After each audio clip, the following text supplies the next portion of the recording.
أعوذ بالله السميع العليم من الشيطان الرجيم بسم الله الرحمن الرحيم والصلاة والسلام على رسولنا الكريم محمد صلى الله عليه وسلم وعلى أهله وصحبه أجمعين ومن تبعهم بإحسان إلى يوم الدين أما بعد السلام عليكم ورحمة الله وبركاته. Welcome to another episode of Talk That Talk with Ardent Flair. I'm your host Maryam Umar Mariga, and inshallah today in the studio I have Maryam Mukhtar, and with her we will be discussing the core events of the Judgment Day. Maryam, Jazakallah khairan for honoring my invitation. You're over welcome. and over again. There are many events that will take place on the Qiyamah, as we all know, according to the Quran and narrations. The Day of Judgment is going to come upon humanity suddenly. There's going to be the blowing of the trumpet, which would be a long, horrendous sound, a continuous one. And after that, everything that has ever lived would, crumble to dust. After that, there's said to be another shout, or shall I say, another single shout of the trumpet that will make everyone rise, and then everyone will find themselves standing. I shouldn't steal the spotlight from you since we're here to talk about it anyway. So what are the events of the Qiyamah that are mentioned in the Quran? Okay. Assalamu alaikum warahmatullahi wabarakatuh. Salam. The hour is so near, it's just so close. How can we be this relaxed? When you die, you'll be taken to your grave. 3 things are going to escort you: your wealth, your deeds, and your family. 2 are going back, and you're staying with 1. Subhanallah. Our deeds are going to stay with us in our grave. So the angel of death, after he takes your soul, you'll be taken to your grave and you'll be asked some questions. The only way for you to be able to answer those questions is if truly you believed in them. You'll be asked, who is your Lord? If you believed in Allah, in the dunya, you would be able to answer, who is your prophet? If you believed and you followed his sunnah, you would be able to answer, what is your religion? You can't just say, I am a Muslim. You're a Muslim by mouth. But if you practice it, you would be able to answer, even though you memorize the answers. Okay, who is your Lord? Allah is my Lord. If I truly practice them, only then would I be able to answer. As you said, the trumpet will be blown. And when that trumpet is blown, there's just this, everyone would just be so confused. If a woman is pregnant, she would lose the baby because of how terrifying the sound is. And for youths, they would have wrinkles on their face. Imagine just a 16-year-old having wrinkles on his face because of how terrifying that sound is. Yeah. And then his hair would turn grey, and everything is just so terrifying, subhanallah. And after that, Allah would order the angel to take the souls of every single person like remaining. He would take the souls of the angel, Jibreel, Israfil, they'll all be gone. And then Allah would order him to take his own soul. And then when he's taking his soul, he would scream. That scream, if we were still alive, we would die again out of shock. Subhanallah. And then the angel would say, if truly he knew death was this painful, he would have taken it more likely on the believers. And then everyone would die, and Allah would be the only one left. And he would say, where are the arrogant? Where are the kings? Where are those that claim to say, I have money, money is everything to me? Where is everyone? There's no one left on earth, just Allah. Then comes the resurrection. When the trumpet is blown again, every single person would rise. Every grave will be split open, and everyone would rise. And then it's going to be so hectic that we would swiggle left, we'll swiggle right, and then we just like don't have anywhere to go. Yeah, exactly, because everyone is just so terrified. Okay, the day is here. And then for the believers, they've been promised good, so they're going to get good. When you die, for the believers, after the questions, I skipped one part. You would see hell. Allah would show you hell. He would tell you, this is where you would have gone to if you do not pray, if you do not follow me. And this is Jannah. This is where you're going to. So it's for the disbelievers. They'll be shown, this is Jannah.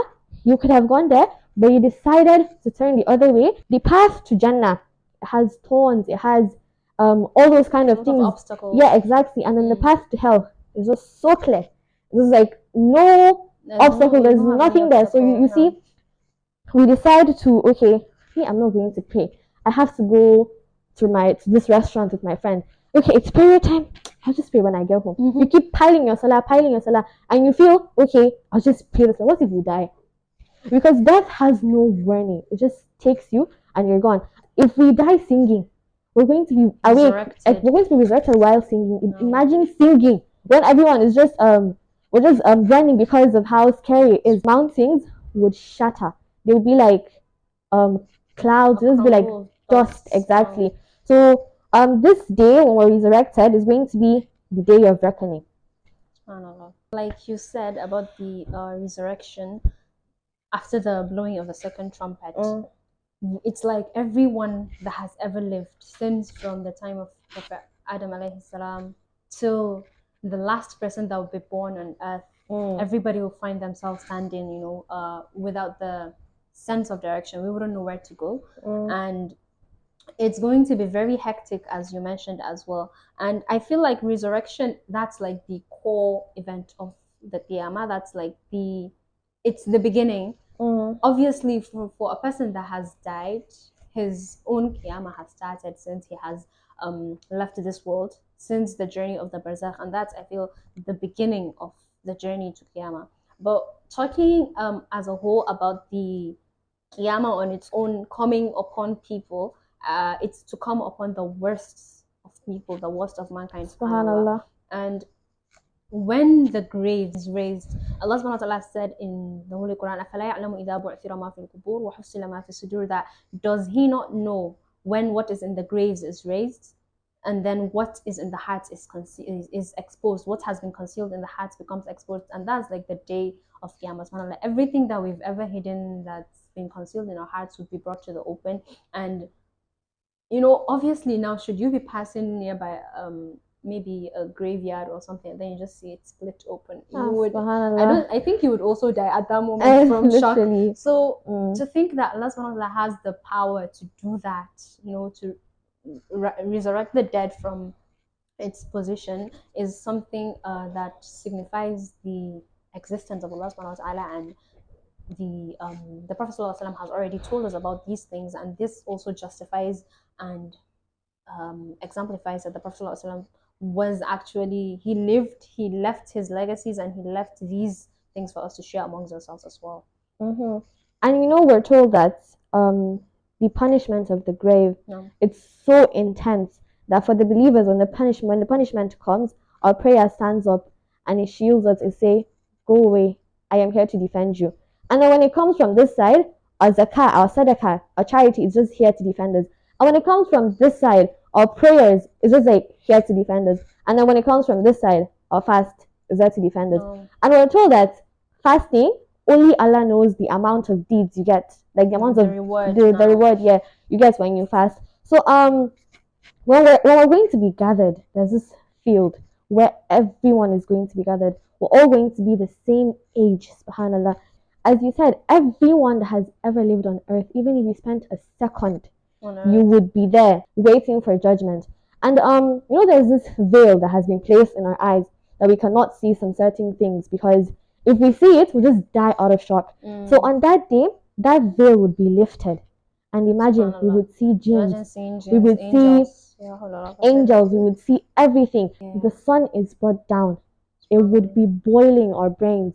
On that day, Jahannam would be brought forward and it would roar with rage.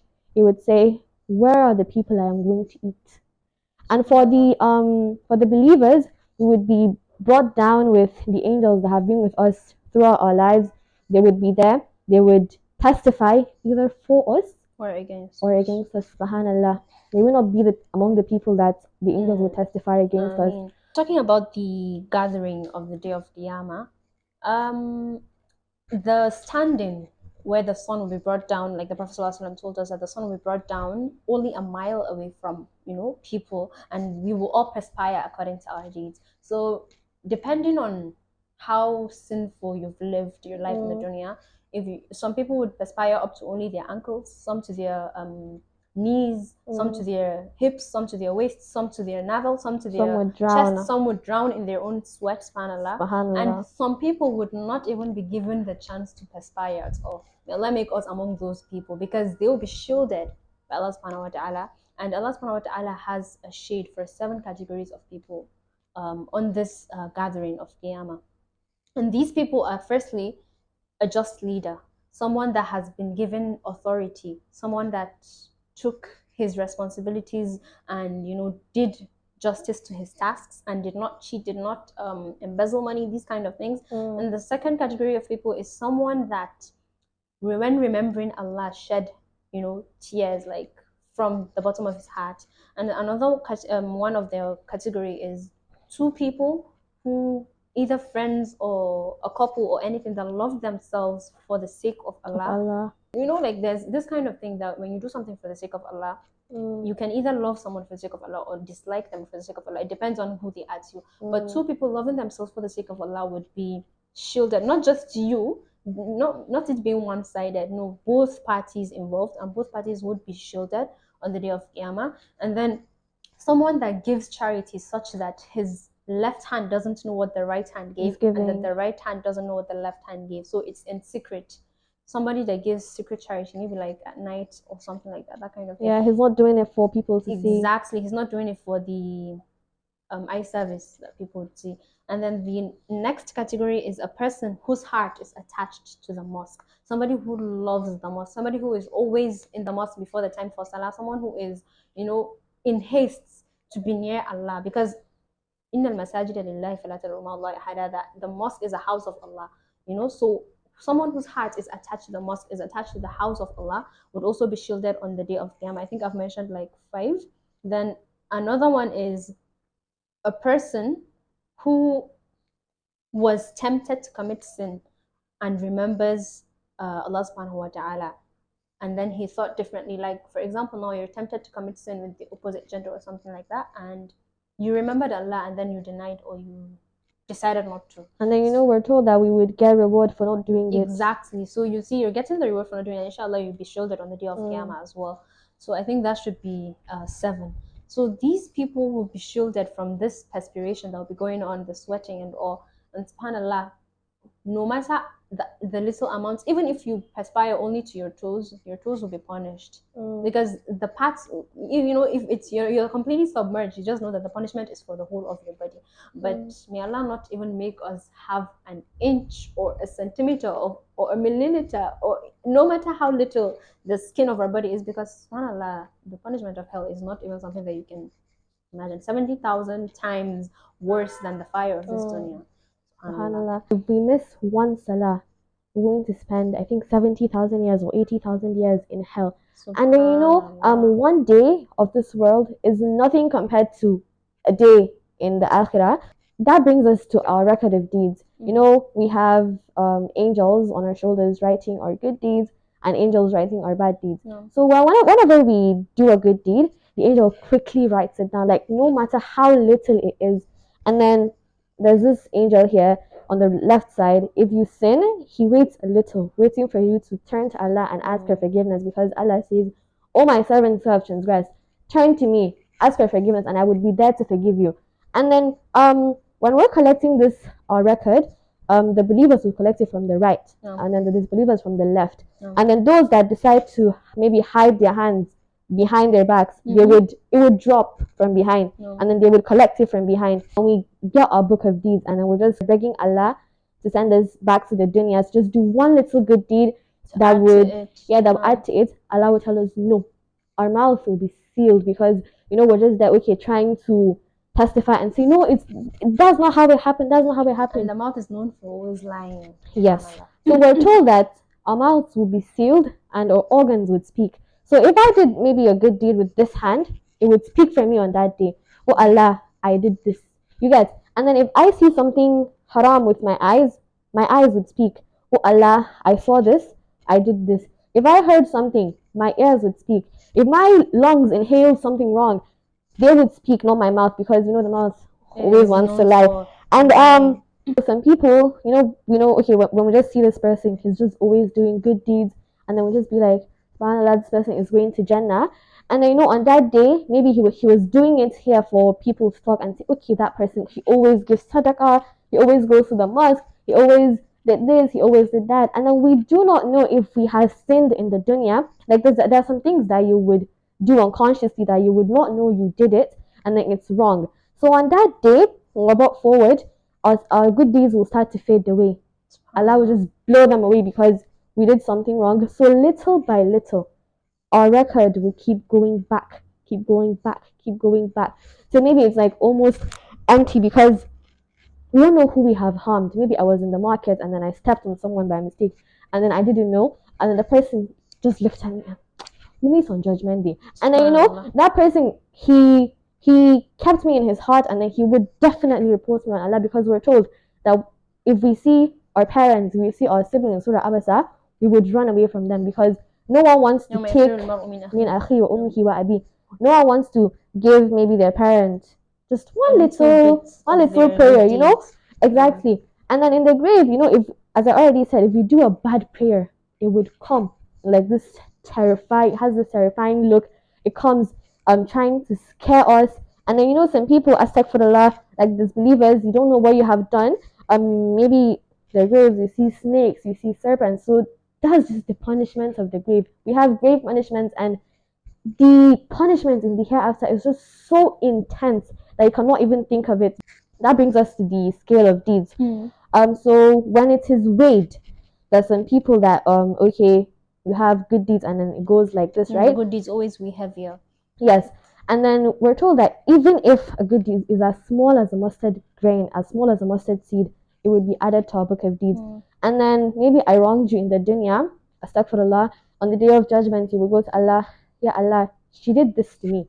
And then Allah would say, take from her good deeds. And then the person would pack from the fast and then he would go. And another person would come, oh Allah, she did this to me. She hit me with her book in school. Allah would say, take from her sadaqah, take from her prayer, take from this, take from this. And then it would be empty, subhanallah. And then another person would come and Allah would say, pack your bad deeds and put it on the person. That's why we're told to try as much as possible to be peaceful with people. Just don't wrong people. Try as much as possible to stay clear of wronging people, because it's not going to be funny for you to work so hard for something and on the day of judgment you just see an empty slate for yourself. SubhanAllah. We're told that the books are called suhuf. It is like in a documented version. So if you've done something wrong, correct it before you sleep. Or if you've done something wrong to someone, forgive the person, because you do not expect Allah to forgive you if you do not forgive people, So we're told that this man, before he sleeps, he forgives every single person that has ever wronged him, whether he knows of it, whether he doesn't know of it, he just forgives. And then so if you're someone that doesn't like forgiving, I don't know how you want subhanallah Allah to forgive you on the day of judgment. And then we're told that jealousy, it eats away from our good deeds. Okay, you see someone with this and then you're like, okay, I don't have it but I want it, and then you just keep feeling somehow that I just want to have it, and or then you want the person to lose it. Yeah, exactly. So it's a bad thing to do. So subhanallah, may Allah protect us from not having any more good deeds, that bad deeds will just keep on being piled on our record. And then we're told that the scale, it can carry both the earth and the heavens on one side. So there's no way that maybe you would have much good deeds, or you would say, okay, the deeds are too big or they're too much for it to be weighed, So like you said, the scale of deeds would be the mizan. It would be an instrument to measure our deeds, and depending on how heavy or light our deeds would be. So Allah give us heavy deeds, which are the good deeds.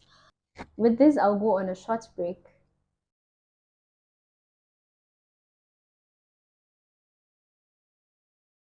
Welcome back from the short break. I hope you enjoyed it. We've been talking with Maria Mukhtar about the core event of the Judgment Day. So the discussion continues.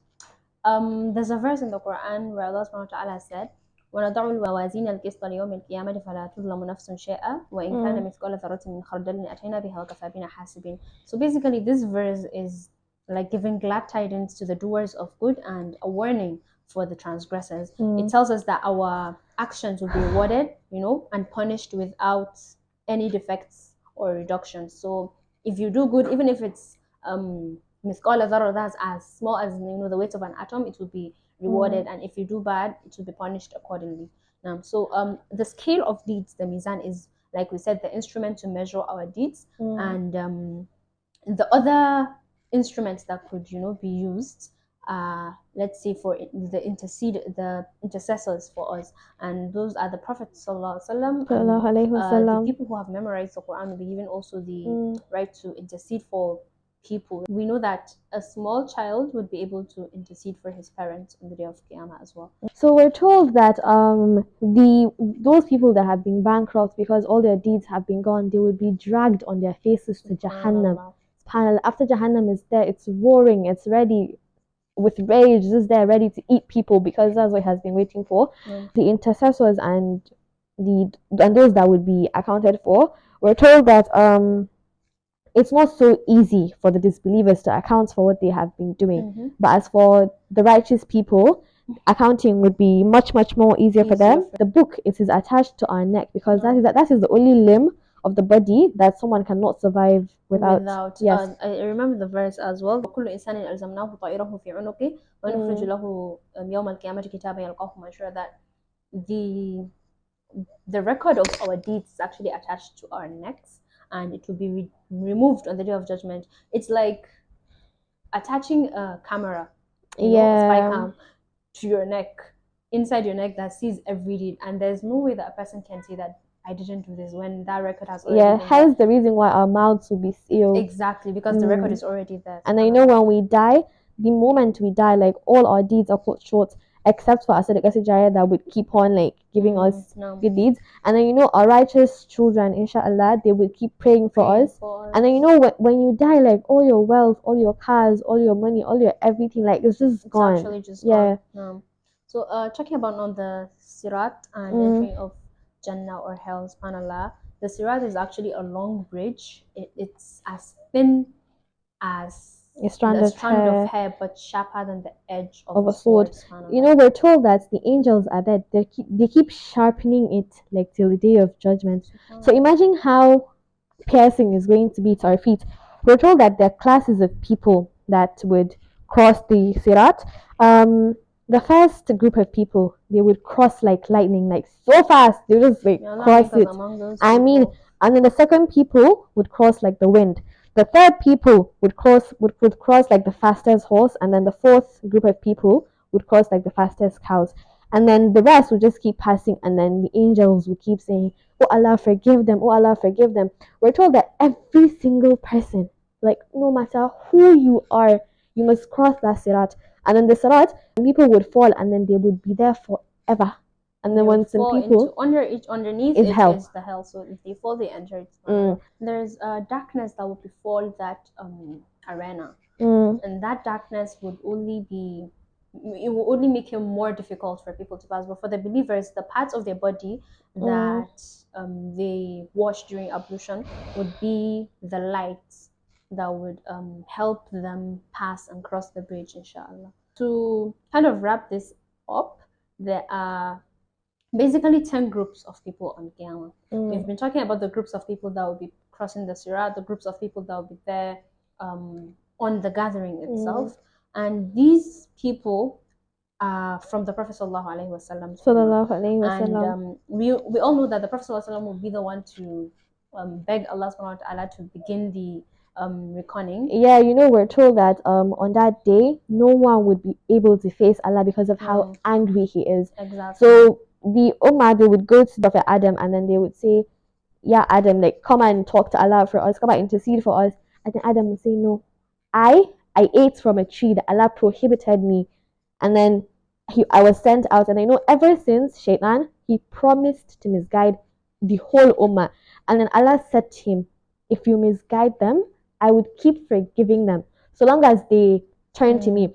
And then if you're breathing, there's a reason why you're not dead. Allah wants you to turn to Him and ask Him for forgiveness, because I already told you, when you die, everything is cut off.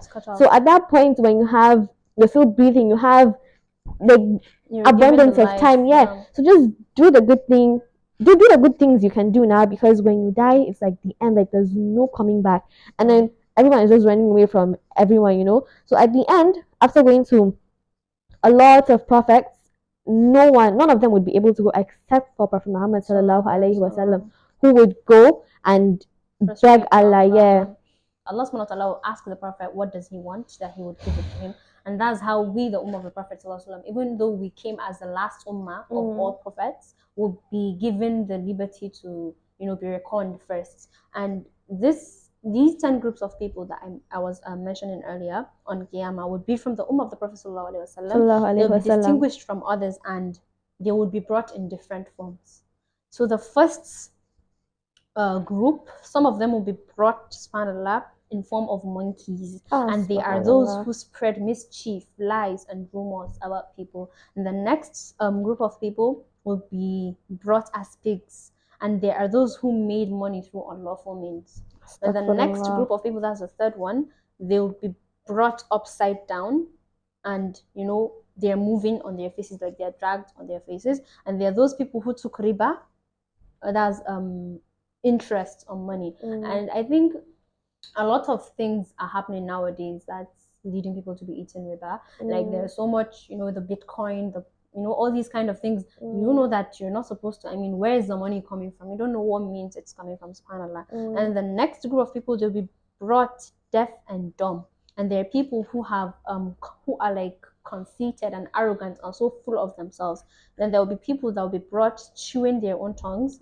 And these people will be, subhanAllah, religious scholars that taught or preached, or judges that made wrong judgments or acts the other way. How am I supposed to say this? Like, for example, now let's say you're a judge and you're preaching justice, you're doing this, you're doing that, but behind the scenes you're doing something completely different. Or you're a religious scholar, let's say like an imam in the mosque. You're always you're trying to maybe punish people for stuff, but while you're also guilty doing it. Those people will be brought chewing their own tongues. There are people that will be brought and their limbs will be cut off, and these are people that have harassed their neighbors. You remember how Islam is always stressing on being good to your neighbors, no matter their religion. There's even a hadith exactly. So this is actually what happens to them on the day of Qiyamah when they transgress against their Lord and they fail to keep their relationship with people, especially their neighbors. There'll be people that will be hung from branches of fire, subhanAllah, and they are those who spy on others. I feel like all these things, they've been they'll be brought upon the ways they used to do their things. For example, now if you're spying on someone, you could actually go to the length of climbing a tree and doing so. So they'll be hung on branches of fire because they spy on people, and there will be some people that stink more than carrion. I think carrion is something that's decayed so badly that you could probably faint from the smell as well. So they would be stinking more than carrion, and they followed unlawful carnal desires, and those are people that fell into zina, and they don't pay zakah as well. There will also be people that will be dressed in clothes that's dyed with like tar, like let's say for example in this word coal tar, and they will be the clothes will be sticking to their bodies, and they are like arrogant people that like wearing overflowing clothes. Maybe like you're standing there and then the remaining part of your dress is another place. Those people that love those kind of extravagant outfits. So those people will be presented to Allah with their clothes sticking to their bodies on the day of Qiyamah, subhanAllah. So like in summary of basic what I've just been saying, that there are lots of events that we would face on Qiyamah, but depending on whether we do good or we do bad in this world, that's how our ranking will be deposited, subhanAllah. And come to think of it, the Prophet ﷺ brought Islam to us at this ummah that we have, and he left a lot of messages for us. He left the Quran for us, subhanAllah, and then we know these things. The problem is that we know it, but we don't want to use them. We already discussed this now. Let's say, for example, definitely we're going to go home thinking about these things. But the thing is, we would forget it. And by forgetting, we're not saving ourselves from all these tribulations that we might face ahead. And what I just feel people should, adopt is try as much as possible that whatever you learn how to protect yourself from it. If it's bad, learn how to do more good to get yourself on the positive side of it. Exactly. So I think with all this, we already have the manual book. We have the do, we have the don't. So it's left to us, honestly. We have the choice to either the good way or the bad one. Yeah, so that the signs of judgment, like a lot of the signs have already shown. We're told that the Dajjal would come, the sun would set from the opposite side, There's so many things that would happen, naked women and everything.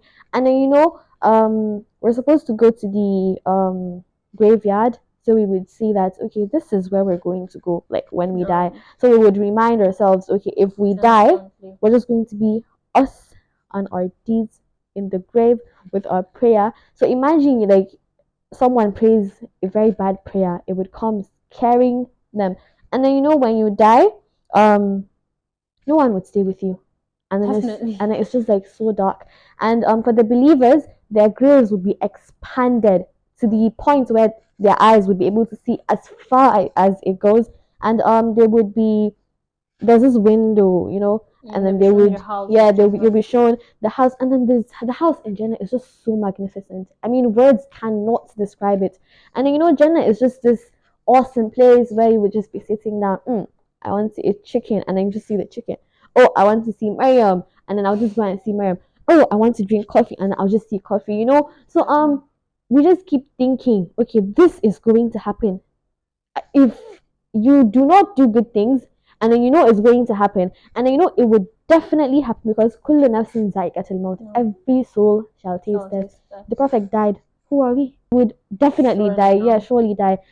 So right now that we have the life, our lungs are still breathing, why don't we turn to Allah? We seek for forgiveness, we do all we can. Okay, definitely we have to do some worldly things for us to be able to survive, but we should not let that take away our time, like too much time. Yeah, because on the day of judgment, and then everyone is just, some people, the believers are going to Jannah, and then the disbelievers would be begging Allah, oh Allah, send me back, send me back. So instead of begging Allah to send you back, why don't you do it now? And then even if you have a lot of good deeds, you do not know who you have wronged, as I said earlier. So just try and forgive people. Settle your scores with people. Yeah, exactly. Forgive people. Try and not wrong people. Try and not insult. Try and not backbite. Try and not gossip. Because if we keep on doing those things, everything on the day of judgment will be deleted for us. And then imagine we've just been fasting, fasting, fasting, fasting, fasting, and then someone comes to take it away. So I think this actually, polishes out all we've been saying. Is there another? I think this was even maybe your last message to our viewers, and I would just want to stress that we've been given life by Allah, and He has the right to take it away from us. We've been seeing our loved ones dying. We've seen a lot of trials, the signs that the time is near.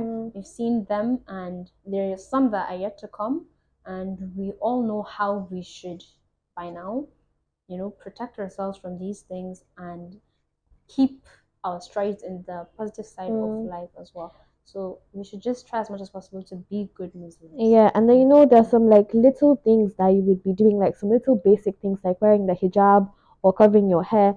And then like right now in this century, it's just seen as you being over Islamic because of how the world is just coming to an end.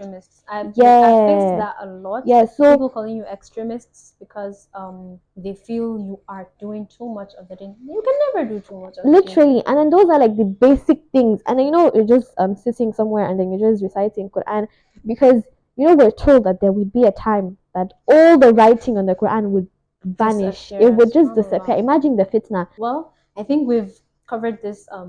We've covered it all. We've been talking with Maria Mukhtar about the core events of the Judgment Day, the resurrection, the gathering, the record of our deeds, the scale, up till the accounting and intercession by prophets and people of nobility, the crossing of the Sirat, and then finally entering of Jannah or hell, subhanAllah.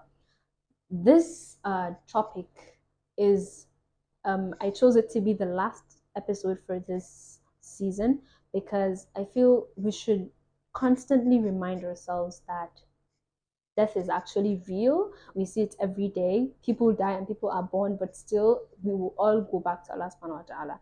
And as we all know, being Muslims, you have to have the faith of the Qiyamah, the Day of Judgment, that it's true, it's real, and it's coming, and we would all be there as well. So I chose this to be the last episode of the season because I wanted us to reflect more, take time understand it, go through it, watch this. If you could watch this as many times as possible, I'm sure every time you watch it, you would get something new out of it. So may Allah subhanahu wa ta'ala make it easy for us to do good deeds in this world and refrain from bad, evil deeds in this dunya as well.